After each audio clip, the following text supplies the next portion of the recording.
यह एक जादुई नींबू था जिसमें लगभग 1 लाख वोल्ट तक बिजली छोड़ने की क्षमता थी, लेकिन टोरिको ने उसे बिना किसी झिझक के एक ही बार में खा लिया। अजीब बात यह थी कि उस तेज बिजली का उस पर कोई बुरा असर नहीं हुआ, बल्कि उसके शरीर के घाव तक भरने लगे। असल में असली खतरा एक चेरी में छिपा था, जिसकी ताकत एक न्यूक्लियर बम जैसी थी। इसी वजह से पूरी टीम उसे सावधानी से सुरक्षा सूट पहनकर एक कार्ट में आगे ले जा रही थी। कमात्सु के पास उसे तैयार करने के लिए सिर्फ 10 मिनट का समय था और यह काम बेहद कठिन था। पहले उस चेरी को 6 डिग्री सेल्सियस तापमान वाले तेल में रखना था। कमात्सु बहुत तनाव में था। उसे बहुत सावधानी से 1-1 मिलीमीटर करके उसकी बाहरी परत उतारनी थी ताकि अंदर का फल खराब न हो। लेकिन उसकी विनाशकारी शक्ति के बारे में सोचकर उसका हौसला टूटने लगा और वह आगे काम नहीं कर पा रहा था। समय तेजी से खत्म हो रहा था। तभी टोरिको अचानक वहां पहुंचा और पूरी चेरी को एक ही बार में निगल गया। उसके पेट में जोरदार विस्फोट हुआ, धुआं निकलने लगा और वह दर्द से लगभग बेहोश हो गया। ये देखकर उसका प्रतिद्वंदी लेब काफी खुश हुआ, लेकिन अगले ही पल टोरिको फिर से खड़ा हो गया। असल में यह सब कोको की योजना का हिस्सा था। टोरिको ने इससे पहले जो भी चीजें खाई थीं, वे जानबूझकर ऐसी चुनी गई थीं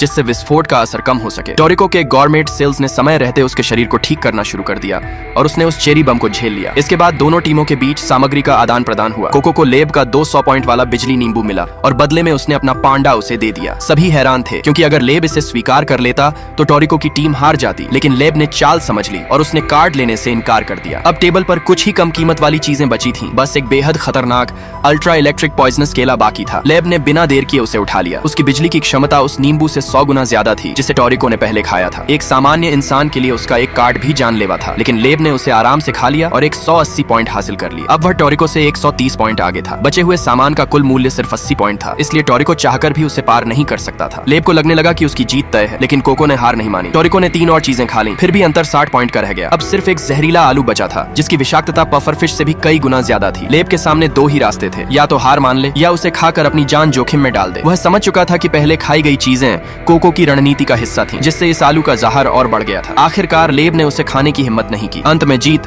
टोरिको की टीम की हो गई।